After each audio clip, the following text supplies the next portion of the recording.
வணக்கம். இன்னைக்கு நம்மளோட கிருத்திகா இருக்காங்க. 2025 யுபிஎஸ்சி சிவில் சர்வீஸ் எக்ஸாமில் ஆல் இண்டியா ரேங்க் 184 எடுத்திருக்காங்க. ஏற்கனவே நிறைய வாட்டி நம்ம ஸ்டுடியோ வந்திருக்காங்க. இன்னைக்கு இந்த வீடியோவில் நம்ம என்ன பேச போகிறோன்னா, ஆன்சர் ரைட்டிங் பற்றி. கிருத்திகா எப்படி அவங்களுடைய இந்த ஆன்சர் ரைட்டிங் ப்ராக்டிஸை ஆரம்பித்தாங்க, அது எப்படி கொண்டு போனாங்க, அது எப்படி இம்ப்ரூவ் பண்ணாங்க, என்னென்ன மாதிரியான அவங்க எஃபர்ட்ஸ்லாம் எடுத்தாங்க, எது அவங்களுக்கு சக்ஸஸ் கொடுத்துச்சு, இது எல்லாத்தையுமே நம்ம இந்த வீடியோவில் பார்க்க போகிறோம். முழுசாக பாருங்கள். இது எல்லா யூபிஎஸ்சி ஆஸ்பிரன்ஸுக்குமே ரொம்பவே யூஸ்ஃபுல்லாக இருக்கும்.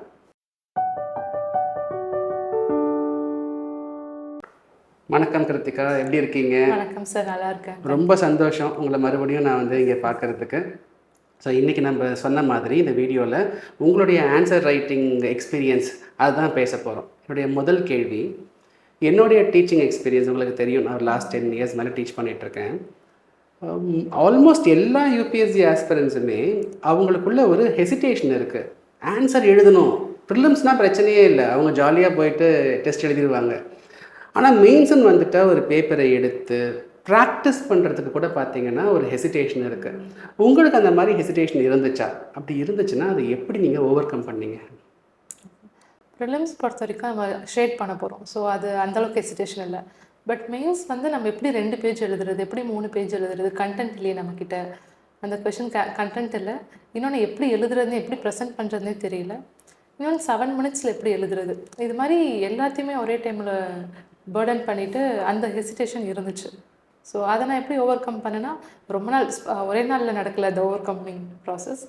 ஒரு மாதம் சரி இன்னைக்கு எழுதலாம் நாளைக்கு எழுதலான்னு ப்ரொகாஸ்டினேட் பண்ணிகிட்டே இருந்தேன். பட் ஃபைனலாக உங்களோட டெய்லி ஆன்சர் ரைட்டிங் யூடியூப்பில் அந்த ஃப்ரீ இனிஷியேட்டிவ் ஒன்று பார்த்துருந்தேன் அரௌண்ட் செப்டம்பர் 2023 கிட்ட.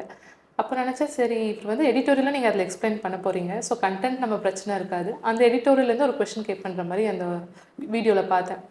ஸோ ஓகே, கண்டென்ட் ப்ராப்ளம் இல்லை. ப்ரெசன்டேஷனுமே நீங்கள் ஜென்ரலாக எப்படி ப்ரெசென்ட் பண்ணுறது, ஒரு மாடல் ஆன்சர் காமிச்சு எப்படி எழுதுறது, இது மாதிரி ஒரு ஐடியா கொடுத்துருந்தீங்க. இன்னொன்று ஃபஸ்ட்டு நான் டைம் லிமிட்னா வச்சுக்கல. ஃபஸ்ட்டு எழுதும்போது 10-15 மினிட்ஸ் போனால் பரவாயில்லன்னு ஸ்டார்ட் பண்ணேன். அந்த ஒரு அனானிமிட்டி இருந்துச்சு. நம்ம ஆன்லைனில் தான் அப்லோட் பண்ண போகிறேன் ஆன்சர். ஸோ நம்மளை ஜட்ஜ் பண்ண மாட்டாங்கன்றதுனால அந்த இனிஷியேட்டிவில் தான் நான் ஸ்டார்ட் பண்ணேன். இப்படி தான் ஓவர் கம் பண்ணேன் என்னோடய initial answer writing phase. Okay, நீங்கள் சொல்லும் பொழுது இந்த கண்டென்ட் பற்றி சொன்னீங்க. இதுவுமே வர நிறைய ஸ்டூடெண்ட்ஸ் என்கிட்ட மென்டரிங் வர ஸ்டூடெண்ட்ஸ்லாம் பார்த்தீங்கன்னா, ஆன்சர் எடுத்துங்க அப்படின்னு நான் சொன்னேன்னா, சார் கண்டென்ட் இல்லை, நான் ஃபஸ்ட்டு ஜிஎஸ்ஸை ஃபுல்லாக முடிச்சிடுறேன், அந்த ஆப்ஷனெல்லாம் நான் ஃபுல்லாக முடிச்சுட்டு நான் எழுத ஆரம்பிக்கிறேன் அப்படின்னு சொல்கிறாங்க. ஏன்னா கண்டென்ட் இல்லாமல் நான் எப்படி சார் எழுத முடியும்? இது இர்ரெஸ்பெக்டிவ் எல்லா வருஷமும் நான் இந்த மாதிரி முக்கால்வாசி ஆஸ்பிரன்ஸ் கிட்டேருந்து நான் அதை கேட்டுக்கிட்டு தான் இருக்கேன். நீங்கள் என்ன நினைக்கிறீங்க, இந்த கண்டென்ட்டுங்கிறது ஆன்சர் எழுதுறதுக்கு எவ்வளவு முக்கியம்? சார் கண்டென்ட் ஒரு பேஸ் மாதிரி. Content important. ஆனால் அதே டைம் நம்ம எல்லா கொஷனுக்கும் கண்டென்ட் இருக்குமான்னு கேட்டால் தெரியாது. நம்ம யூபிஎஸ்சி மெயின்ஸ் எழுத போகும்போதுமே நமக்கு ஒரு 4-5 கொஷனுக்கு இதில் என்ன எழுதுறதுனே தெரியாதுன்ற மாதிரி தான் இருக்கும். பட் நம்ம இந்த 2-3 பாயிண்ட் நமக்கு தெரிஞ்சதை வச்சு எப்படி ஃபில் பண்ணுறோம். ஸோ அங்கே போய் அதை நம்ம ஃபஸ்ட் ஹேண்டாக எக்ஸ்பீரியன்ஸ் பண்ணுறதுக்கு இப்போத்துலேருந்தே கண்டென்ட் தெரியாத கொஷின் எப்படி மேனேஜ் பண்ணணும்னு ப்ராக்டிஸ் பண்ணிட்டோன்னா அங்கே போய் நம்ம அந்த டைமில் ப்ரெஷரில் ஹேண்டில் பண்ண ஈஸியாக இருக்கும். ஸோ கண்டென்ட் நீங்கள் டெஸ்ட் எழுதிட்டு கூட நீங்கள் எவால்வேட் பண்ணும்போது கண்டென்ட் ரீட் பண்ணிக்கலாம். ஸோ கண்டென்ட்டை ஃபுல்லாக ஃபோக்கஸ் பண்ண வேணாம். அதாவது நம்ம ஒரு அன்னோனுக்கு நம்ம ப்ரிப்பேர்டாக இருந்துட்டாலே நம்ம மெயின்ஸை மேனேஜ் பண்ணிட முடியும். ஐ திங்க் அதுதான் என்னையை பொறுத்த வரைக்குமே ஒரு இம்பார்ட்டண்ட் குவாலிட்டி ஒரு யூபிஎஸ்சி ஆஸ்பிரண்ட் வச்சுருக்கணும். லிமிட்டட் கண்டென்ட்டை வச்சு நான் எப்படி எக்ஸ்ப்ளாய்ட் பண்ணேன். ஒரு பியூரோக்ராட் கூட அதானே எக்ஸ்பெக்ட் பண்ணுறாங்க கவர்மெண்ட். நம்ம ஊரில் ஒன்றும் ரிசோர்ஸஸ் நிறையா இல்லை, ஒரு லிமிட்டட் ரிசோர்ஸை வச்சு எப்படி அதிக பெனிஃபிட் நம்ம கொண்டு வர முடியும். அந்த மாதிரி டைமும் கம்மியாக இருக்குது, ஸ்பேஸும் கம்மியாக இருக்குது.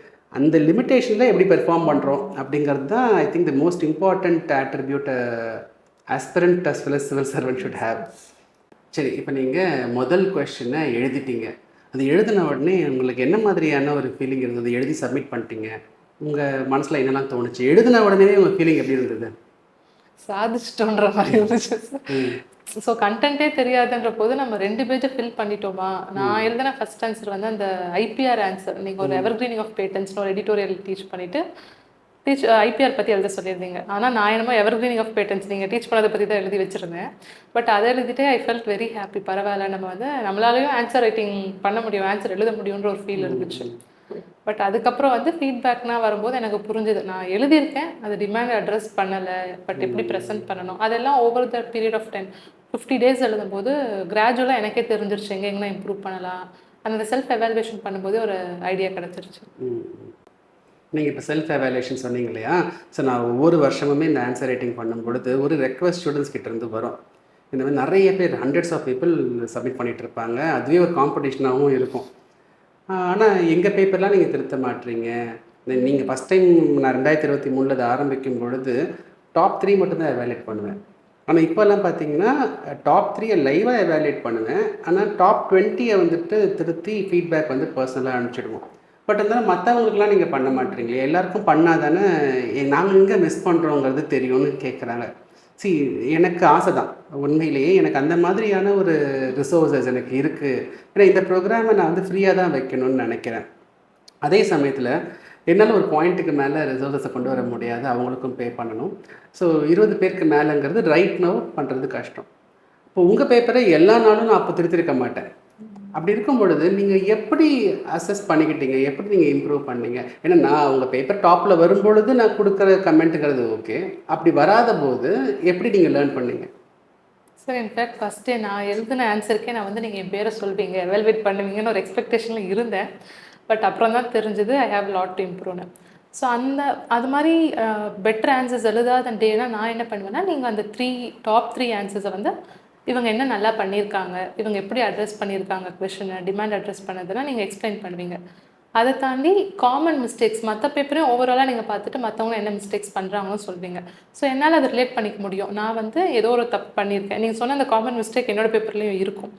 அது இல்லாமல் நான் என்ன மிஸ் பண்ணேன், அந்த டாப் 3ல இருக்கவங்க என்ன எழுதியிருக்காங்க அதை பார்க்கும்போது ஓகே இந்த கொஷனை இந்த பெர்ஸ்பெக்டிவ் நம்ம மிஸ் பண்ணியிருக்கோம். ஸோ நீங்கள் கொடுக்குற அவங்களோட ஃபீட்பேக்கில் இருந்துமே என்னால் கரெக்ட் பண்ண முடிஞ்சுது, செல்ஃப் எவாலுவேட் பண்ண முடிஞ்சுது. இது இல்லாமல் மாடல் ஆன்சர்ஸ் நீங்கள் கொடுப்பீங்க. அந்த மாடல் ஆன்சருமே கரெக்டாக வேர்ட் லிமிட்டோட கொடுப்பீங்க, 150 வேர்ட்ஸ் 250 வேர்ட்ஸ்னு. ஸோ அது பார்க்கும்போது இதனால் நம்ம பாயிண்ட் எழுதியிருக்கலாமா, இதெல்லாம் செல்ஃப் எவாலுவேஷன் நம்மளே பண்ண முடியும். ஸோ நான் இது மாதிரி நானே வந்து அந்த பேப்பர் வச்சுட்டு அந்த மாடல் ஆன்சர்லேருந்து என்னென்ன இம்ப்ரூவ்மெண்ட் பண்ணணுமோ நானே சைடில் ரெட் பென் எழுதிப்பேன். இப்படி தான் நான் செல்ஃப் எவாலுவேட் பண்ணேன். இந்த மாடல் ஆன்சர் நீங்கள் சொல்லும் பொழுது அதுக்கு நிறைய எஃபர்ட் எடுப்போம். ஏன்னா 150 வேர்ட்ஸ் தான் ஸ்டூடெண்ட்ஸ் எழுத முடியும். நான் மாடல் ஆன்சருங்கிற பேரில் பக்கமாக இன்ஃபர்மேஷன் கொடுத்துட்டா ரியாலிட்டி என்னன்னு ஸ்டூடெண்ட்ஸுக்கு தெரியாது. அதனால தான் 150 வேர்ட்ஸ்னால் 150 வேர்ட்ஸ்க்குள்ளே ஒரு ஆன்சர், 250 வேர்ட்ஸ்னால் அதுக்குள்ளே ஒரு ஆன்சர் கொடுக்கறதுக்கு காரணமே அந்த செல்ஃப் எவாலுவேஷனுக்கு ஈஸியாக இருக்கும். இவ்வளோ தான் நம்ம எழுத முடியும் அப்படிங்கிற ஒரு ரியாலிட்டி பசங்களுக்கு புரியுங்கிறதுக்காக தான் எஃபர்ட் எடுக்கிறது. சரி, இந்த மாதிரி நீங்கள் இப்போ ஆன்சர் நீங்கள் எழுதுறீங்க, எல்லா நாளுமே ஆன்சர் நீங்கள் நல்லா எழுதியிருக்க மாட்டீங்க. உங்களுக்கு ஃபீட்பேக் வந்துட்டு என்ன இது சுமாராக எழுதின மாதிரி இருக்கே அப்படின்லாம் உங்களுக்கு ஃபீல் ஆகிருக்கும். என்கிட்ட நீங்கள் ஆன்சர்ஸ் கொண்டு வந்து காட்டும்போது கூட நான் உங்ககிட்ட நிறைய நேரம் என்னோடய கிரிட்டிசிசம் சொல்லியிருப்பேன். அந்த கிரிட்டிசிசம் நீங்கள் எப்படி எடுத்துக்கிட்டீங்க? நான் அது ஏன் கேட்குறேன்னா, இப்போ என்னுடைய 365 கரண்ட் அஃபேர்ஸ் ப்ரோக்ராம்லேயுமே வாரம் மெயின்ஸ் டெஸ்ட் இருக்கும் இல்லையா, ஸ்டூடெண்ட்ஸ் கொண்டு வருவாங்க.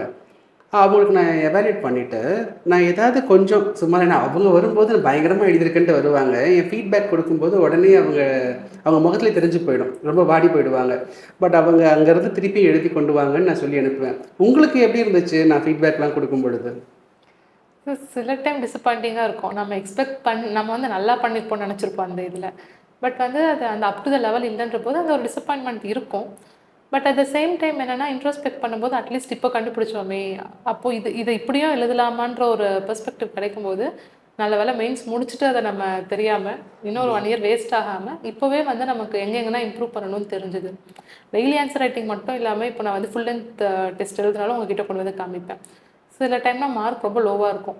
அப்போ நீங்கள் சொல்லும்போது ஓகே அப்போ நான் இது பண்ணியிருந்தா இப்போ கிடச்சிருக்கலாம்.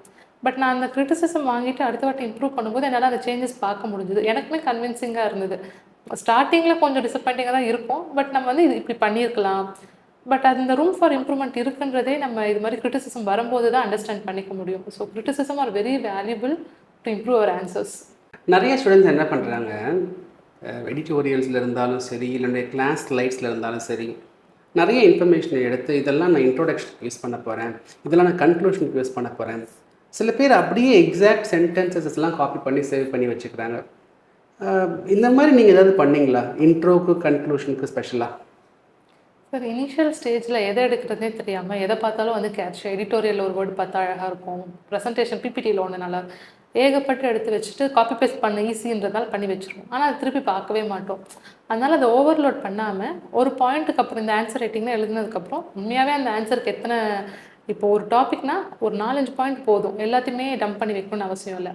அதுக்கப்புறம் எனக்கே தெரிஞ்சுட்டு ரிப்பீட்டடாக என்னென்ன தீம்ஸ் வருது பிஒய்க்யூவில், இப்போ எஸ்ஹெச்ஏயாக இருக்கட்டும், விமனாக இருக்கட்டும், சிவில் சர்வீசஸாக இருக்கட்டும், இது மாதிரி வரும்போது சிலது மட்டும் விமன்னா if development is not engendered it will be endangered யூஎன்டிபியோட ஒரு கோட் இருக்கும்.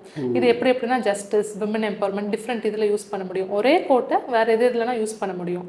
இப்போ சிவில் சர்வீசஸ்னால் கௌத்தில்யா சுகாக்ஷமன் கன்க்ளூஷனில், இன்ட்ரடக்ஷனில் சர்தார் வல்லபாய் பட்டேல் சொன்ன ஏதாவது.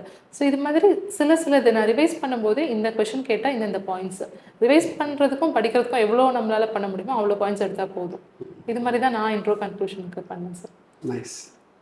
இன்ட்ரோ கன்க்ளூஷன் மாதிரியே இன்னொரு வார்த்தை பார்த்திங்கன்னா ரொம்ப பாப்புலர், ப்ரெசன்டேஷன். அதாவது யாரை பார்த்தாலுமே மெயின்ஸ் ஆன்சர்ஸ் பயங்கரமாக ப்ரெசென்ட் பண்ணணும். நிறைய ஸ்டூடெண்ட்ஸ் என்கிட்ட வந்து இந்த ப்ரெசன்டேஷனை நான் எப்படி இம்ப்ரூவ் பண்ணுறதுன்னு என்கிட்ட கேட்பாங்க. சில பேர்லாம் பார்த்தீங்கன்னா, சார் 2 கலர் பென்லாம் நம்ம யூஸ் பண்ணலாம் இல்லையா, நம்ம டேப்லெட் காலம் போட்டு எழுதுறது, ஏன் பேப்பர் ஓரியன்டேஷனே மாற்றிலாம் நம்ம எழுதலாமா, ப்ரெசன்டேஷன் வித்தியாசமாக இருக்கும்ல. அதே மாதிரி எல்லா இடத்துலையும் இந்தியா மேப்பை போடுறது, அந்த மேப்பையும் ஒழுங்காக வரைய மாட்டாங்க, அமீபா மாதிரி இருக்கும், எனக்கு எது இந்தியானே தெரியாமல் இருக்கும். ஏகப்பட்ட ஃப்ளோ சார்ட் போடுறது, டேட்டாவை டம்ப் பண்ணுறது, என்டையர் ஆன்சரே ஃப்ளோ சார்ட் மாதிரி ப்ரெசென்ட் பண்ணுறது. சரி, இந்த ப்ரெசன்டேஷன்னா என்னன்னு நீங்கள் நினைக்கிறீங்க சார்? இப்போ எனக்கு ப்ரெசன்டேஷன்னா ஃபேன்சி ஹேண்ட் ரைட்டிங் வேணாம், பட் லெஜிபிளாக எழுதணும் ஒன்று. இன்னொன்று வேறு ஹேண்ட் ரைட்டிங் கிளாஸ்லாம் போகிறாங்க. நம்ம என்னென்னா எவ்வளோ அந்த டைம் லிமிட் இருக்கும்போது ஒரு பாயிண்ட்டுக்கு மேலே நம்ம ஹேண்ட் ரைட்டிங் வந்து ரொம்ப பர்ஃபெக்டான இருக்காது, பட் லெஜிபிளாக இருந்தால் போதும் அந்த டைம் லிமிட்டில் எழுதுகிற அளவுக்கு.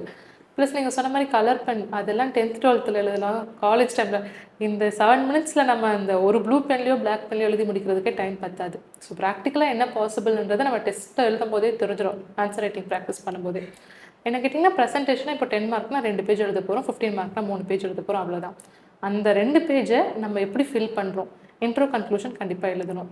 கொஷின் வந்து 2 சப்பார்ட் இருக்கா 3 சப்பார்ட் இருக்கான்னு பார்த்துட்டு அந்த சப்பார்ட்டை இப்போ 5 மார்க்னா 2 சப்பார்ட்னா 2 பேஜ் ஈக்குவலாக டிவைட் பண்ணணும். ஒரு சப்பார்ட்டுக்கு நிறைய கொடுக்குறது அப்படி இல்லாமல் கரெக்டாக டிவைட் பண்ணி இது ஒன் டைப் ஆஃப் ப்ரெசன்டேஷன். நீங்கள் சொன்ன மாதிரி இந்தியா மேப் வரைகிறோன்னா ஒரு 15-20 செகண்டில் அதை ப்ராப்பராக வரைய முன்னாடியே ப்ராக்டிஸ் பண்ணணும். அங்கே போய் டெஸ்ட்டில் போய் நம்ம வந்து ட்ரையல் பார்த்துட்டு இருக்க முடியாது. இப்போ இன்டர்நேஷ்னல் ரிலேஷனாக ஒரு வேர்ல்டு மேப் போட போகிறோமா, அதை ப்ராக்டிஸ் பண்ணிக்கலாம். ஹிஸ்ட்ரி பார்த்தோன்னா டைனாஸ்டி எதாவது கவர் பண்ண இந்தியா மேப் போடுறோமா. ஸோ எந்த கொஷனுக்கு ரெலவெண்ட்டாக இந்தியா மேப் இருக்கோ அந்த கொஷனுக்கு போட்டால் போதும். அதே மாதிரி எக்ஸாம்பிள் எல்லாமே நம்ம டோட்டலாக அப்படியே டாப்பர் பார்த்து எழுதணும்னு இல்லை, நமக்கு ஒரு ஸ்டைல் இருக்கும், அந்த ஸ்டைலில் எது சூட் ஆகுதோ அது மாதிரி எழுதுனா போதும். பாயிண்ட் வைஸ் எழுதலாம். சில பேர் அந்த 1 ஹைஃபன் இது மாதிரி போடுவாங்க. நீங்கள் சொன்ன மாதிரி அந்த எக்ஸாம்பிள்ஸ் எழுதுனா போடுவாங்க. எல்லா வேர்டையும் அண்டர்லைன் பண்ணுவாங்க, எப்படி டைம் இருக்கும்னு தெரியாது. ஸோ இது மாதிரி நம்ம டோட்டலாக காப்பி பண்ணாமல் நம்ம ஸ்டைலுக்கு எது சூட் ஆகும், நம்ம ஹேண்ட் ரைட்டிங் எப்படி இருக்குது அதை வச்சு ப்ரெசென்ட் பண்ணாலே. ஆனால் இன்றைக்கி இப்போ உங்களை மாதிரி டாப்பர்ஸ் வந்துட்டு நிறைய பேர் இந்த மாதிரி ஆன்சர் ரைட்டிங் பற்றி பேசும்பொழுதும் நிறைய பேர் ஆன்சர்ஸ் வந்துட்டு ஆன்லைனில் அவைலபிளாக இருக்குது இல்லையா, அப்போ நிறைய பேர் எஃபர்ட் போட்டிருக்காங்க. இப்போ பிகினர்ஸ்லாம் என்ன பண்ணுறாங்க, அதை பார்த்துட்டு எந்த கொஷனுக்கு எந்த எஃபர்ட் போடணுங்கிறத கன்சிடர் பண்ணாமல் எல்லா கொஷனுக்கும் எல்லா எஃபர்ட்டையும் போட்டுடலாம் அப்படின்னு கொண்டு வரும்பொழுது ரொம்ப லோடாகி நிற்குது. ஸோ அதுதான் உங்கள் சைடில் இருந்து நான் என்ன சொன்னாலும் கேட்க மாட்டாங்க. உங்களை மாதிரி டாப்பர் சொல்லும்போது தான் ஸ்டூடெண்ட்ஸ் கேட்டுக்கிறாங்க. ஏன்னா என்னையை பொறுத்த வரைக்கும் பர்சனலி ப்ரெசன்டேஷன்னா என்னென்னா, ஒரு எவாலுவேட்டர், அந்த யூபிஎஸ்சி எவாலுவேட்டர்ஸ் பார்த்திங்கன்னா அவ்வளோ பேப்பர்ஸ் இருக்குது. ஒரு 16,000 பேர் எழுதுகிறாங்க. எத்தனை பேப்பர், எத்தனை கொஸ்டின். ஒரு நாளைக்கு அவங்க ரொம்ப டயர்டாகிடுவாங்க. அவங்க படிக்கிறதுக்கு ஈஸியாக இருக்கணும். அவங்களால ஒரு 1 மினிட்க்கு மேலெலாம் ஒரு கொஸ்டினுக்கு ஸ்பெண்ட் பண்ண முடியாது. 1 மினிட்ல அவங்களால ஒரு 2 பக்கத்தை படிச்சிட முடியுதா, ஈஸியாக படிச்சிட முடியுதா, நீங்கள் சொல்கிறத அவங்களுக்கு புரிஞ்சிடுதா, நீங்கள் சொல்கிறத அவங்கள புரிய வைக்கிறதுக்கு என்ன தேவையோ அந்த மாதிரி இன்புட்ஸை மட்டும் கொடுத்தா போதுங்கிறது தான் என்னுடைய ஒப்பீனியனுமே. அடுத்தது நேரடியாக நீங்கள் பிகினர்ஸை பார்த்து அட்ரஸ் பண்ணுங்கள். பிகினர்ஸ்னு நான் சொல்ல வரல, ரிப்பீட்டர்ஸாக கூட இருக்கலாம். ஆன்சர் எழுதாமல் இருக்காங்க, இன்றைக்கி உங்கள் வீடியோ பார்த்துட்டு எழுதணும்னு நினைக்கிறாங்க, அவங்களுக்கு நீங்கள் என்ன சொல்ல விரும்புகிறீங்க? ஸோ அந்த ஹெசிடேஷன், அந்த ஆன்சர் ரைட்டிங் ஸ்டார்ட் பண்ணும்போது ஒரு ஹெசிடேஷன் இருக்கும். அந்த ஹெசிடேஷனை ஓவர் கம் பண்ணி ஒரு பென் பேப்பர் எடுத்து இப்போ நீங்கள் இந்த டெய்லி ஆன்சர் ரைட்டிங் ஸ்டார்ட் பண்ண போகிறீங்க 100 டேஸ்க்கு. நான் 100 டேஸ்க்கு கன்சிஸ்டண்ட்டாக இதை பண்ண போகிறேன் அப்படின்னு ஏதாவது ஒரு கன்சிஸ்டன்சி வேணும். யூபிஎஸ்சி பொறுத்த வரைக்கும் பர்ஃபெக்ஷன் முக்கியம் கிடையாது, கன்சிஸ்டன்சி தான் முக்கியம். அதனால் நான் இன்றைக்கி நல்லா எழுதுறோம் இல்லையோ, I have to right 1 answer அப்படின்னு சொல்லி ஸ்டார்ட் பண்ணுறது ஒன்று. இன்னொன்று, நம்மளே வந்து அண்டர் எஸ்டிமேட் பண்ணிக்க வேணாம். நம்மளை சுற்றி இருக்கிற பியர் குரூப் வந்து யூபிஎஸ்சி எல்லாரும் சூப்பராக பண்ணுறவங்க அப்படின்னா கிடையாது. யார் டிசிப்ளின்டாக கன்சிஸ்டண்ட்டாக இருக்காங்களோ they are going to achieve it, they are going to succeed, அவ்வளோதான். ஸோ உங்களை நீங்களே அண்டர் எஸ்டிமேட் பண்ணாதீங்க. கான்ஃபிடென்ட்டாக அந்த ஹெசிடேஷனை ஓவர் கம் பண்ணி ப்ராக்டிஸ் பண்ண ஸ்டார்ட் பண்ணுங்கள் ஆன்சர் ரைட்டிங். ஒரிஜினலாக இன்றைக்கி தான் இந்த வருஷத்தினுடைய ஆன்சர் ரைட்டிங் ப்ரோக்ராமை ஸ்டார்ட் பண்ணலான்னு பிளான் பண்ணி நான் அனௌன்ஸ்மெண்ட்லாம் வேறு கொடுத்துட்டேன். ஆனால் நீங்கள் சர்ப்ரைஸாக வரவும் சரி உங்களை வச்சு இந்த வீடியோ ஃபஸ்ட்டு பண்ணிடலாம், ஏன்னா மோட்டிவேட்டிங்காக இருக்கட்டும். ஸ்டூடெண்ட்ஸ் நீங்களுமே வந்து இந்த ஸ்ட்ரகிள்லாம் ஃபேஸ் பண்ணீங்க. டாப்பர்ஸுங்கிறவங்க வந்துட்டு திடீர்னு அவங்க இந்த தேர் நாட் வெரி ஸ்பெஷல், அவங்களும் ஒரு ஸ்டார்ட் பாயிண்ட்லேருந்து ஒரு ஆவரேஜ்லேருந்து தான் அவங்க பெர்ஃபார்மராக மாறி இருக்காங்க. ஸோ அது எல்லாருக்கும் தெரியணுங்கிறதுக்காக சரி இன்றைக்கி நம்ம இந்த வீடியோவை வந்துட்டு பண்ணிடலாம், நாளையிலேருந்து அந்த ஆன்சர் ரைட்டிங் ப்ரோக்ராமை ஸ்டார்ட் பண்ணலாம் அப்படின்னு நான் முடிவு பண்ணிட்டேன். ஸோ இந்த வருஷம் நம்ம ஆன்சர் ரைட்டிங் ப்ரோக்ராம் மாற்றிருக்கோம். நீங்கள் இருந்தபோது பார்த்தீங்கன்னா 50 டேஸாக இருந்ததை இந்த வாட்டி 100 டேஸாக நம்ம மாற்றிருக்கோம். அப்போ எடிட்டோரியல் பேஸ்டாக இருந்ததை பிஒய்க்யூ பேஸ்டாக மாற்றிருக்கோம். ஸோ நம்ம அதை பற்றி டிஸ்கஸ் பண்ணியிருந்தோம். உங்கள் ஒப்பீனியன் என்ன இந்த வருஷ ப்ரோக்ராம் பற்றி? ஸோ இந்த டெய்லி ஆன்சர் ரைட்டிங் எனக்கு ஸ்பெஷல் 2023 சரி. பட் இந்த டைம் ஏன் எக்ஸ்ட்ரா ஸ்பெஷல்னா பிஒய்க்யூ வந்து நம்ம தனியாக படிக்காமல் இப்போ நீங்கள் டெய்லி 100 டேஸ் பண்ணும்போது 100 டாபிக்ஸ் கவர் ஆக போகுது. அதுவே வந்து ஒரு பெரிய ப்ளஸ் பாயிண்ட். இன்னொன்று இது ஒரு அக்கௌண்டபிலிட்டி மாதிரி. எனக்கு நானே வந்து அந்த 50 டேஸ் வந்து 1 to 50 டேஸ் எல்லா நாளுமே எழுதணும்னு நினச்சேன். ஏன்னா எனக்கு வந்து அந்த இம்ப்ரூவ்மெண்ட்டும் பார்க்க முடிஞ்சுது. இப்போ நீங்கள் இந்த 1 to 100 டேஸ் எழுதும்போது கண்டிப்பாக உங்களோட ஃபஸ்ட் டேவும் 100 டேவும் டிராஸ்டிக் டிஃப்ரென்ஸ் தெரியும். ஆனால் ஃபஸ்ட் டே 100 டே டேரெக்டாக போக முடியாது நம்மளால். 1 2 3ன்னு போனால் தான் அந்த கிராஜுவலாக அந்த டிஃப்ரென்ஸ் வரும். ஸோ எனக்கு வந்து இந்த 100 டேஸ்ன்றது ஒரு வெரி குட் இனிஷியேட்டிவ். ப்ளஸ் அது பிஒய்க்யூவில் பண்ணுறீங்கன்றது எக்ஸ்ட்ரா போனஸ். இதெல்லாம் தாண்டி அதை நீங்கள் ஃப்ரீயாகவும் பண்ணுறீங்க. ஸோ ஐ திங்க் யாருன்னா வந்து சக்சீட் பண்ணணும், ஆன்சர் ரைட்டிங் வந்து அந்த ஹெசிடேஷன் இருக்கு ஓவர் கம் பண்ணணும்னு நினைக்கிறீங்களோ கண்டிப்பாக வந்து இந்த ஃப்ரீ இனிஷியேட்டிவை ஃபாலோ பண்ணுங்கள். கன்சிஸ்டண்ட்டாக இருங்க, டெய்லி ப்ராக்டிஸ் பண்ணுங்கள், கண்டிப்பாக டிஃப்ரென்ஸ் பார்க்க முடியும் உங்களாலையும். கண்டிப்பாக இந்த இனிஷியேட்டிவ் ஒரு ஃப்ரீ இனிஷியேட்டிவாக தான் இருக்கும். எத்தனை வருஷம் ஆனாலுமே இந்த ப்ரோக்ராம் நான் ஃப்ரீயாக தான் வச்சுருக்கணும்னு நான் விருப்பப்படுறேன். ஐ ஹோப் அதுக்கு எல்லா சப்போர்ட்டும் எனக்கு இருக்குன்னு நான் நம்புகிறேன். ரொம்ப ரொம்ப நன்றி. நீங்கள் வந்துட்டு மறுபடியும் வந்து எல்லாரையும் பார்த்ததில் உங்களை ஒவ்வொரு வாட்டி சந்திக்கும் போதுமே ஒரு பெரிய மோட்டிவேஷன், இன்னும் நிறையா பண்ணணும் அப்படிங்கிறதுல வந்துட்டு ஒரு பெரிய மோட்டிவேஷன் எனக்கு மட்டும் இல்லை, எனக்கும் என் டீமுக்குமே இருக்கும். ஸோ அதுக்காகவே ஒரு ஸ்பெஷல் தேங்க்ஸ். ஸோ திருப்பியும் சந்திப்போம். So all the very best உங்களுடைய அப்கமிங் ட்ரைனிங் மாடியூல்ஸ்க்கும். ஒரு ஐஏஎஸ்ஸாக உங்கள் கெரியர் வந்துட்டு சிறப்பாக அமையறதுக்கு என்னுடைய வாழ்த்துக்கள். திருப்பியும் சந்திப்போம். ஸோ உங்கள் எல்லாரையுமே நான் அடுத்த இந்த ஆன்சர் ரைட்டிங் ப்ரோக்ராம் மூலயமா சந்திக்கிறேன். எல்லாருமே கலந்துக்கோங்க, ரொம்பவே யூஸ்ஃபுல்லாக இருக்கும். எல்லாருக்கும் இந்த வீடியோவை ஷேர் பண்ணுங்கள். யூபிஎஸ்சி ப்ரிப்பேர் பண்ணுற எல்லா ஆஸ்பிரன்ஸும் இதை பார்க்கட்டும். எல்லாருமே ஆன்சர் ரைட்டிங்கை ஹெசிடேஷன் இல்லாமல் ஆரம்பிச்சிருங்க. All the very best. அடுத்த வீடியோவில் நான் பார்க்குறேன். அது வரைக்கும் பாய் ஃப்ரம் குணாமதி வாணன்.